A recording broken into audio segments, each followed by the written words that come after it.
Gozaimasu, bonjour et bienvenue sur cette vidéo. Aujourd'hui on va partir sur une petite FAQ Japon. J'allais dire que ça faisait longtemps que j'avais pas fait ce format là, mais en vérité en fait j'ai jamais fait ça. Je vous ai demandé sur Twitter et Instagram de me poser des questions sur le Japon et que j'allais essayer d'y répondre. Voilà, essayer bien sûr. Bien entendu je n'ai aucune science infuse sur le Japon et en plus sur les questions d'expatriés je suis très naze. Et justement le thème principal de la vidéo, vous l'avez vu, c'est le voyage durant la pandémie. Comment ça s'est passé voilà pour aller au Japon, est-ce qu'on peut y aller, on peut pas y aller, qu'est-ce que quoi. J'ai longtemps hésité à parler de ce sujet et à faire cette vidéo parce que en fait je déteste parler d'actu. En fait ce genre de sujet ça me rend nerveux parce que voilà j'ai des positions et puis j'aime pas ça. Mais je me suis dit que voilà, en parler quelques mois après mon voyage au Japon et aussi en intégrant ça avec plein de petits sujets Japon, ça passerait et j'aurais pas un mood corona durant toute la vidéo. Ne délayons pas plus, c'est parti. Est-ce que les mangas animés sont mal vus par certaines personnes au Japon? Ça existe plus trop, même si je me rends compte, tu vois, par exemple, la génération de ma mère n'a jamais lu un manga, tu vois. C'est un truc de ouf quand même, tu vois, et pourtant elle a fait toute son enfance au Japon, son adolescence. Et en parlant de manga, je peux vous présenter Tokyo Shinobi Squad, une petite perle là qui vient de, voilà, qui commence à s'installer. Oui, c'est sponsorisé par l'éditeur et la Fnac. Tokyo Ghoul, Tokyo Revenger, Tokyo Shinobi Squad. Attends, quand est-ce qu'on a des mangas qui commencent par Poitiers? Poitiers Facteur Academy. Franchement joli. Bon, en attendant, Tokyo Shinobi Squad. Tokyo 2049, ça paraît loin dans le futur, mais plus tant que ça, hein. Tokyo est devenue la ville la plus dangereuse et mal famée du monde à cause de l'hyper-mondialisation. On a un taux de criminalité qui est passé à peu près de là à là, mais encore plus haut. T'as des crimes partout, des meurtres, des escroqueries, des enfants qui conduisent des voitures. Et pour réguler un petit peu tout ça, il y a ce qu'on appelle les shinobi. C'est un autre mot pour dire ninja. Ils sont sortis de l'ombre pour faire respecter l'ordre et en vrai c'est juste un petit peu des mercenaires. Ils prennent parti du plus offrant et exécutent des missions. Mais il y en a certains quand même qui exploitent leur talent uniquement à des fins honorables. Il s'agit de notre personnage principal Jin Narumi qui est un shinobi pas très doué et qui a un démon renard en lui. Je crois que je me suis bourré de fiches. Ah pardon, non. Jin il est déjà très chaud. Comme je vous l'ai dit, il est plutôt balèze et il maîtrise l'électromagnétisme. Ça paraît un petit peu pas terrible dit comme ça, mais en fait il peut expulser et attirer vers lui tout ce qui est métallique et tirer des énormes rayons laser. Et notre Jin Narumi va sauver un enfant qui s'appelle Eng qui possède une technique interdite. La technique est vraiment recherchée vraiment par tout le monde tellement elle peut être dangereuse et je vous en dis pas plus. On va commencer mesdames et messieurs avec le quatuor classique qui ressort à chaque fois sur les questions Japon. Numéro 1, apprendre la langue. Alors on me demande assez souvent si j'ai pas des conseils pour apprendre le japonais et franchement à part charbonner, j'ai rien les potes, hein, j'ai vraiment rien. Mais il y a pas mal de questions aussi dans ce style qui ressortent. Est-ce qu'il faut savoir parler japonais pour voyager au Japon? Et est-ce qu'il faut savoir parler japonais pour travailler au Japon? Alors bien entendu pour voyager c'est absolument pas nécessaire, mais c'est fortement favorable. En revanche la question est-ce qu'il faut savoir parler japonais pour travailler au Japon? J'ai envie de vous poser la même question mais inversée. Est-ce qu'il est nécessaire de savoir parler français pour travailler en France? Vous êtes d'accord que vous allez me répondre bah oui. Et je veux dire dans le marché du travail, pourquoi t'irais prendre quelqu'un qui sait pas parler français si t'as quelqu'un qui sait parler français et faire le même taf? Numéro 2, trouver un travail. Du côté des japonais, je me rends compte quand même que c'est très facile de trouver un travail et assez rapidement. Il n'y a pas du tout les problématiques du chômage qu'on a par exemple en France. En revanche, bien sûr, pour un étranger trouver du travail, c'est beaucoup plus compliqué et c'est clair encore une fois. Pourquoi il prendrait pas un japonais qui fait le même travail et qui parle japonais? Donc voilà, faut savoir entre guillemets faire valoir ses compétences dans un autre domaine et notamment le travail qui vous vient tout de suite en tête, c'est professeur. Et c'est vrai qu'il y a beaucoup d'expatriés quand ils arrivent au Japon, le premier taf qu'ils font, c'est enseigner l'anglais à des japonais.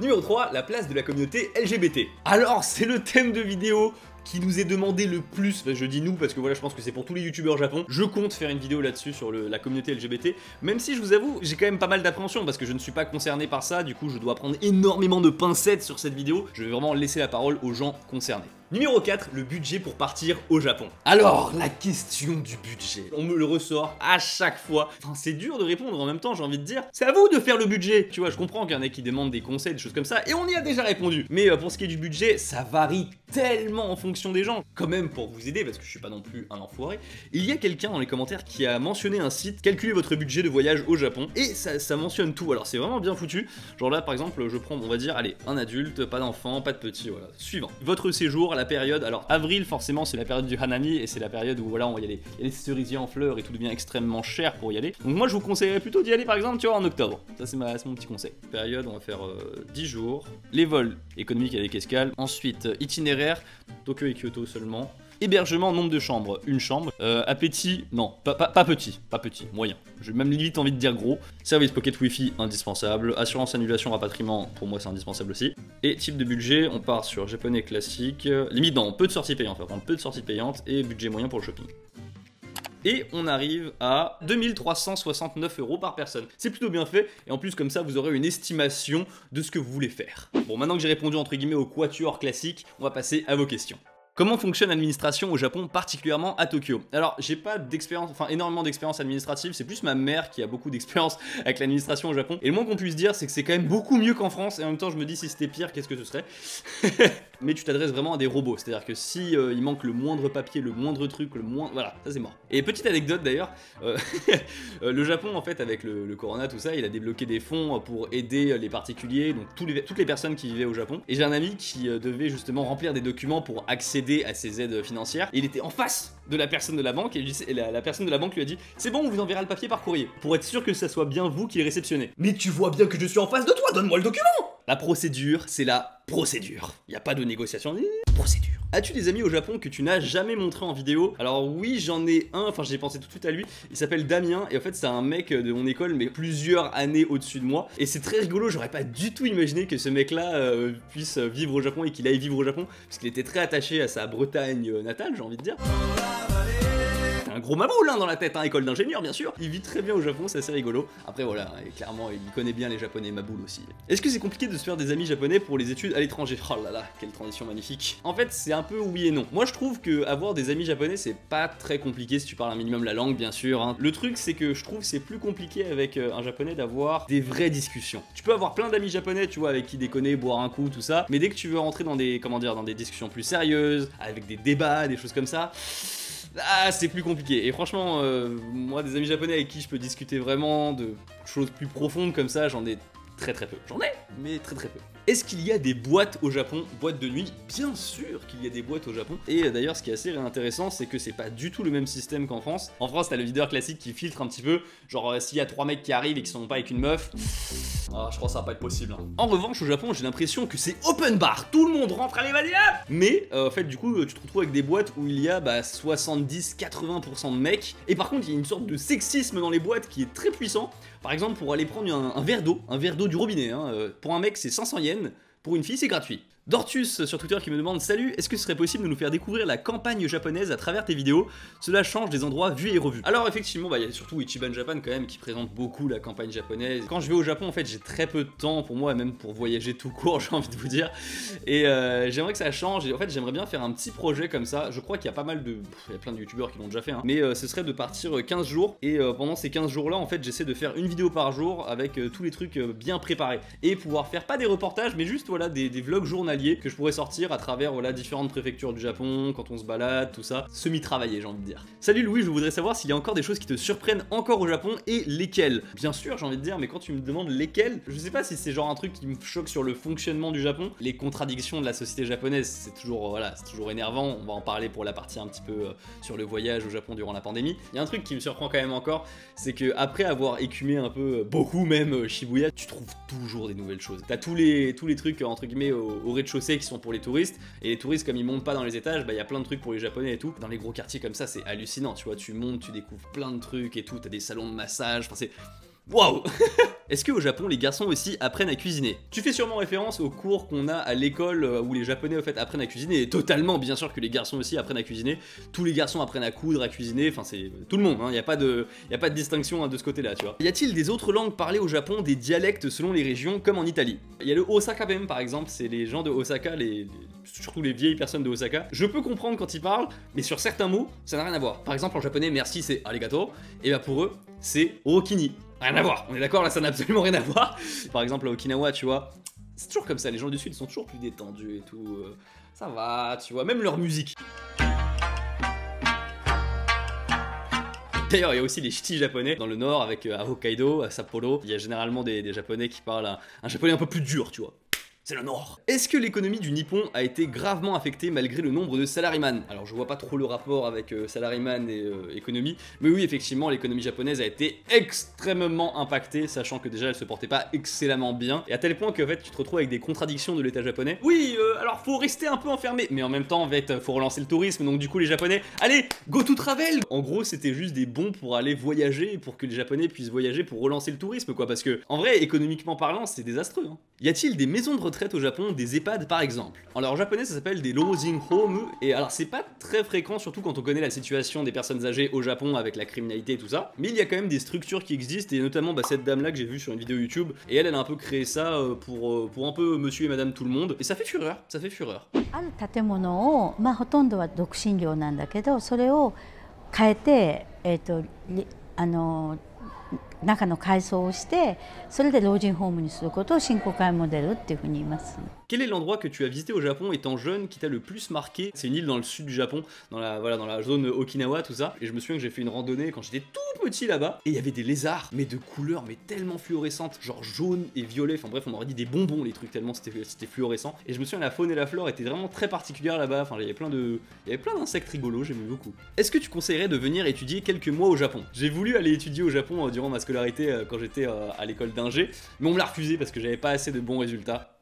Ensuite, est-ce que je conseillerais ça? Je sais pas trop, parce que ça dépend tellement, il y a tellement de retours différents, tu vois. Par exemple, je sais qu'il y a une sorte de partenariat qui est fait entre Todai et Sciences Po en France, et qui est plutôt efficace, il y a pas mal de gens qui en disent du bien. En revanche, si t'as envie de visiter le Japon et t'as envie de connaître l'expérience du Japon, et que ton école te propose un partenariat pour aller dans une école au Japon, n'hésite pas, j'ai envie de dire.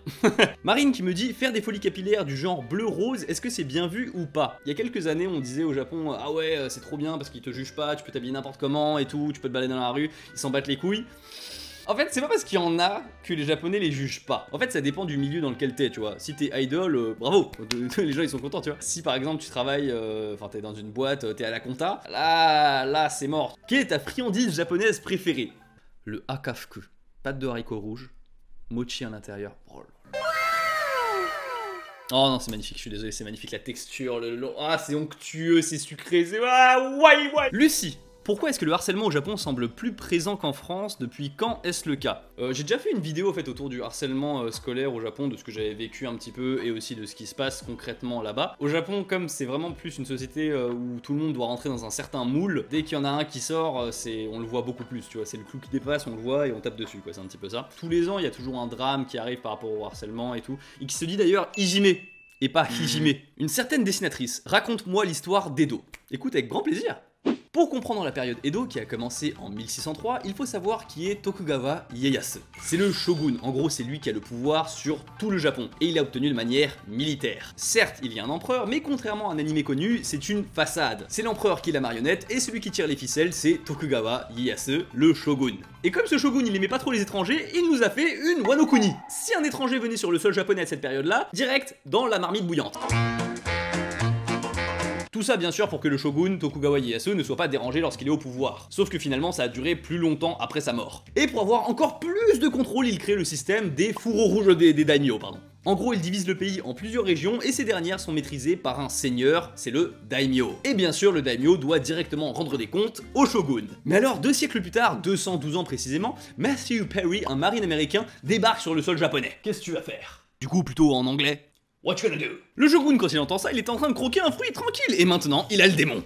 Il part exécuter Monsieur Perry, sauf que quand il arrive, il voit que, oh non! Monsieur Perry, il a quoi? Un escargophone doré dans sa main, et qu'à tout moment, clac, il peut appuyer Buster Call sur toute l'île japonaise. Le marine, tu vois, il se sent plus, il arrive et dit « Bon écoute, tu signes et tu viens à la rêverie ou on rase ton pays ?» Ah, le shogun, écoutez, il voit les bateaux militaires comme ça, il flippe un petit peu et puis il signe. On est en 1858 et là ça chauffe entre les nobles qui n'aiment pas les étrangers et le shogunat qui a laissé rentrer les étrangers. Ils se bagarrent et enfin en 1868, le shogunat capitule et l'empereur reprend les rênes du pays. C'est la fin de l'ère Edo. On m'a donné faim. L'homme le plus riche du Japon. Je ne savais pas du tout, je suis allé faire mes recherches. Alors c'est un homme de 71 ans, Tadashi Yanai, une fortune estimée à 16,3 milliards de dollars. C'est le propriétaire du groupe Fast Retailing. Et bien sûr, ça ne vous dit rien, mais si je vous dis Uniqlo, là tout de suite, vous comprenez. Est-ce que c'est vrai qu'au Japon, il y a des horaires ou trains destinés aux femmes dus aux agressions? Très bonne question, l'histoire des wagons pour les femmes, et en fait c'est réservé de 7h15 à 9h les jours de semaine. Mais je déconseille quand même les messieurs de rentrer dedans, quoi qu'il arrive.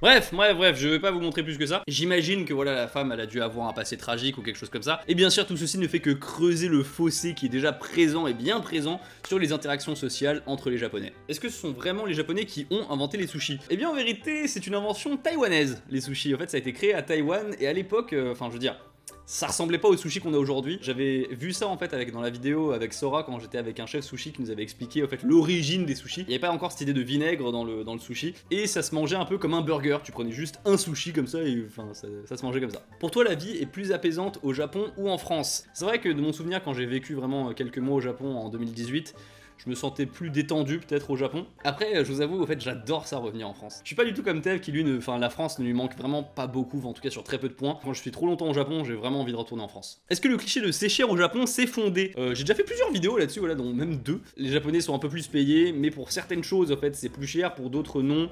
Ça fait plein de yo-yo, tu vois. Mais c'est vrai que quand tu viens en tant que touriste, bah ces points-là, tu les vois pas forcément, et tu vois par exemple que la bouffe est pas chère du tout. Les transports sont beaucoup plus chers par contre, hein, voilà.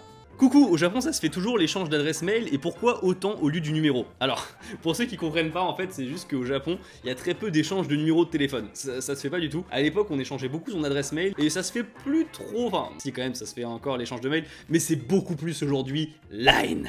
Je n'aime pas cette application. Ils ont toute ta vie, ils font ce qu'ils veulent, de tes données, bref. J'ai des problèmes de notification avec cette application et c'est très chiant parce que tous les Japonais sont dessus et t'as pas le choix en fait, t'es juste obligé de l'utiliser. C'est comme ça, c'est Line au Japon, c'est comme ça. Animagus, quel mode de paiement est le plus répandu et le plus simple au Japon? Le mode de paiement le plus répandu, c'est clairement, voilà, c'est le cash, tu vois. Après, effectivement, tu peux payer avec quelques Passmo, des choses comme ça, mais c'est plus pour les transports, les taxis, les combini à la rigueur. Vraiment, le gouvernement fait des efforts pour que les Japonais payent avec le téléphone. Ils vont pas passer par la case carte bleue, j'ai l'impression. La case carte bleue, laissez tomber. Antion qui dit qu'est-ce que les Japonais écoutent comme musique en grande majorité? J-pop. Bon, clairement, vous le voyez, c'est plus de la J-pop, hein, clairement. Radwimps, par exemple, pour les films de Your Name. Après, il y a beaucoup de groupes qui se font connaître avec des openings d'animés, effectivement. Le mythe du suicide japonais est-il vrai? Eh bien, c'est faux! Le Japon est 14e, donc on n'est clairement pas voilà, au top, tout en haut. En revanche, pour ce qui est des suicides chez les jeunes, là, effectivement, le Japon est assez haut dans le classement. Pourrais-tu expliquer le concept du omoiyari? Alors, j'ai pas très bien compris ta question. Je crois que tu veux dire, c'est quoi la traduction de omoiyari? Enfin, pour moi, omoiyari, c'est de toute ta force, de toute ta patate, tu vois. Faire quelque chose, omoiyari, c'est omoiyari alzo. C'est plus ultra. Kilimasan, est-ce que tu as déjà essayé le pachinko? J'ai rien compris personnellement malgré les infos du net. Eh bien écoute, le pachinko, c'est un truc à mi-chemin entre une machine à sous et un flippers. Donc en fait c'est quoi? C'est juste une machine où tu mets des billes et tu peux gagner quoi? Plus de billes.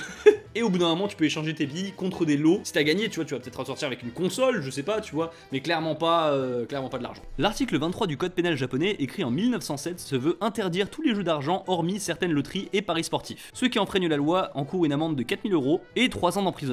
Donc voilà, les jeux d'argent, à part quelques trucs, c'est vraiment interdit et ça se fait pas du tout. Coucou Louis, le fameux parc de Naruto se situe bien au Japon? Oui, tout à fait, il y a pas mal de gens qui ont fait des vidéos là-dessus. C'est pas vraiment le parc d'attractions Naruto, non, c'est le parc d'attractions Naruto, voilà.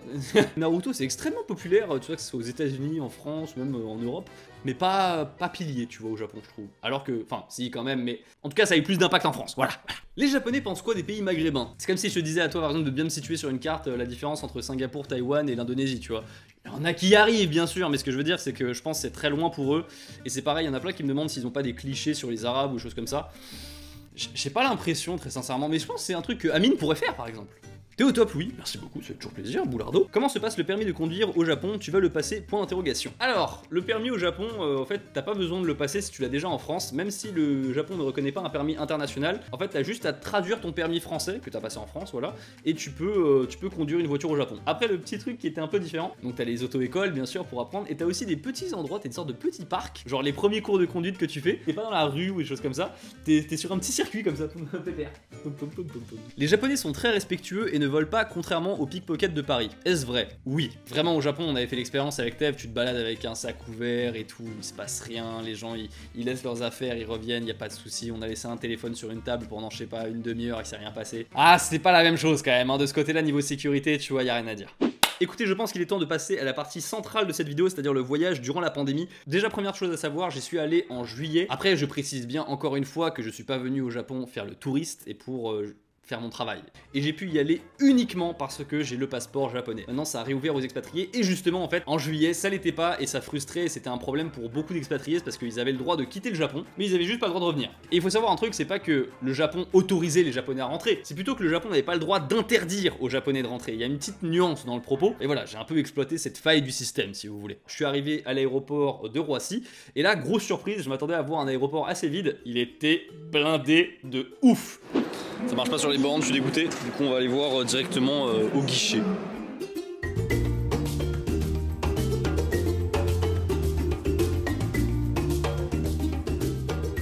Je m'attendais à ce que le vol soit un peu vide parce que voilà, il y a les conditions de distanciation sociale qui fait que par exemple sur 3 sièges, le siège du milieu ne doit pas être occupé.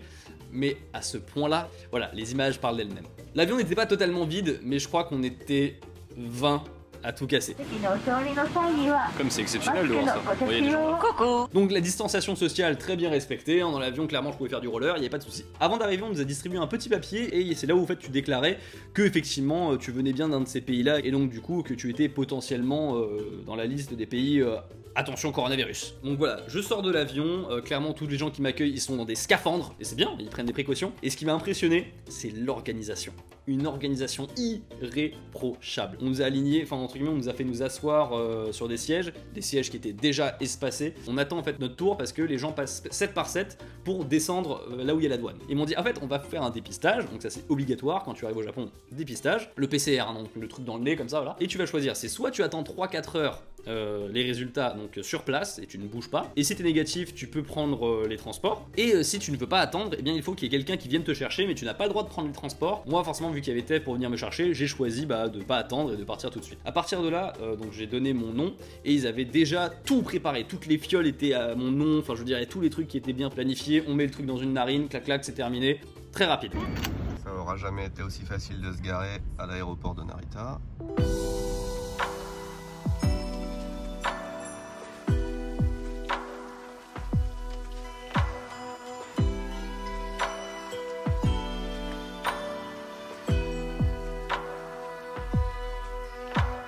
Ça fait des dizaines de fois que je viens ici. J'ai jamais vu l'aéroport comme ça. J'ai vu 2 passagers, enfin 2 clients potentiels, 2 voyageurs, 10, 15, 20 personnels, mais sinon tout est vide, le parking est presque vide. Il y a personne. Regardez, hop, voilà.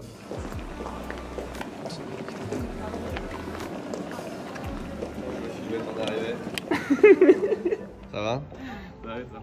J'ai vu que tu avais une accompagnatrice perso. Au Japon, dû à la constitution, il n'y a pas eu de confinement. Ils n'ont pas le droit de confiner les Japonais, tu vois, c'est un truc, vu qu'il y a eu le sakoku dans le pays, un confinement c'était pas envisageable, tu vois, même si bien sûr le gouvernement est en mode « Restez chez vous !» S'il vous plaît. Tout n'est pas clair, en fait c'est tout le temps en contradiction, tu as le droit de prendre les transports pour rejoindre ton hôtel, pour rejoindre ton chez-toi, mais après ils te disent « Mais ne sortez pas quand même !» Dans la mesure du possible. Mais attends, mais je viens de prendre les transports, pourquoi? Oui, mais pas trop, s'il vous plaît. Parce que quatorzaine. Mais c'est vraiment une quatorzaine?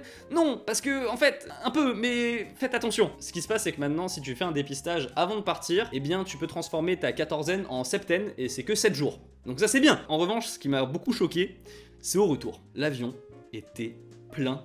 C'est-à-dire qu'il y avait aucune distanciation sociale, même pas de dépistage obligatoire. Il y a 350 personnes qui débarquent en France dans un avion, tu vois, ils ont été dans le même compartiment pendant 12 heures littéralement. Du coup j'en ai fait un quand même parce qu'il y avait des dépistages, tu pouvais faire un dépistage. J'ai déjà fait 3 fois le test PCR. Ah, je vous dis, j'ai une autoroute hein, dans le nez là, clairement. Ah moi c'est facile maintenant. Donc voilà, ça s'est passé globalement comme ça, mon voyage au Japon en tout cas en juillet. Est-ce que les Japonais sont aussi débiles que nous sur les réseaux sociaux? Oui. On te l'a demandé sûrement plein de fois, mais j'ai toujours pas compris le truc des noms de famille. Je pense que c'est pas les noms de famille de quoi tu parles, c'est plus les san, kun, tian, des trucs comme ça, tu vois. San, c'est pour tout le monde, c'est genre monsieur. Kun, c'est genre quand tu t'adresses à quelqu'un qui est plus jeune que toi ou si c'est entre enfants, tu vois, par exemple. Tian, c'est vraiment là, c'est un peu plus familier, c'est pour les filles, et c'est plus familier, c'est vraiment quand tu t'entends bien avec la personne. Et sama, là, c'est quand tu t'adresses à au-dessus de toi ou quelqu'un qui est plus vieux ou quelqu'un qui a du respect et qui est honorable. Cassiope qui nous demande comment ça fonctionne le service de santé en supposant qu'il n'y a pas de sécurité sociale là-bas. Eh bien si, il y a une sécurité sociale, il y a 2 systèmes d'assurance maladie, en fait il y a le système global qui s'applique à tous, qui est le Kokumin Kenko Hoken, donc ça c'est pour tout le monde et ça t'assure à 70% on va dire des frais médicaux. Et t'as le Shakai Hoken qui est plus solide, qui est pour les salariés dans des entreprises, et là on monte à 80-85% des frais médicaux. Quel est le SMIC au Japon? J'ai appris un truc en cherchant ça, parce que le SMIC au Japon, je savais à peu près à combien il était. En revanche, ce que j'ignorais, c'est que en fait il est calculé en fonction des préfectures. Il tourne autour de voilà 800-900 yens de l'heure. La moyenne nationale est à 874, ce qui nous fait 6,97€ de l'heure. C'est quoi le sport national au Japon? C'est le sumo. Pas du tout, c'est le baseball. Et j'ai même pu faire un peu de baseball dans un batting center et c'est bon, ça défoule. C'est vrai, la taxe sur les obèses de plus de 40 ans, c'est pas la taxe obèse en tout cas de ce que j'ai lu et de ce que je sais. C'est un peu le truc que tu cites dans les lois what the fuck du Japon. Ah c'est interdit, c'est illégal d'être gros au Japon. Dans les faits en fait fait on mesure ton tour de taille et si jamais il est au-dessus de 85 pour les hommes ou 90 pour les femmes, tu reçois un mail avec un peu d'avertissement, des conseils de nutrition, comment te nourrir et les dangers du cholestérol, des choses comme ça. Mais c'est pas du tout un truc où tu dois payer, enfin en tout cas pas de ce que j'ai lu ou de ce que je connais, enfin il n'y a pas de taxe où tu dois payer. Le véganisme est-il courant au Japon? Y a-t-il une végétalisation de l'alimentation comme en France? Pas du tout. Manger vegan tous les jours au Japon, c'est un peu dur et je vous avoue que... Discours de personne qui n'est pas végétarien. Moi je trouve que voilà, dans la culture japonaise il y a de la nourriture et effectivement quand t'es vegan, tu vas rater une partie de la culture. Tu le fais pour la bonne cause donc c'est bien, mais tu rates quand même une partie de la culture. Mais c'est bien. Bah écoutez, sur ce, ça fait un petit moment que je cause tout seul là, ça fait quand même 1h38, la vache, j'ai parlé énormément. J'espère que j'ai répondu à vos interrogations autour du Japon, voilà, j'espère que vous aurez appris des choses aussi dans cette vidéo. N'hésitez pas à me le faire savoir en mettant un pouce bleu et surtout à vous abonner, je sais que vous êtes très nombreux à ne pas être abonnés à cette chaîne, abonnez-vous. Je vous dis à la prochaine, tchuss.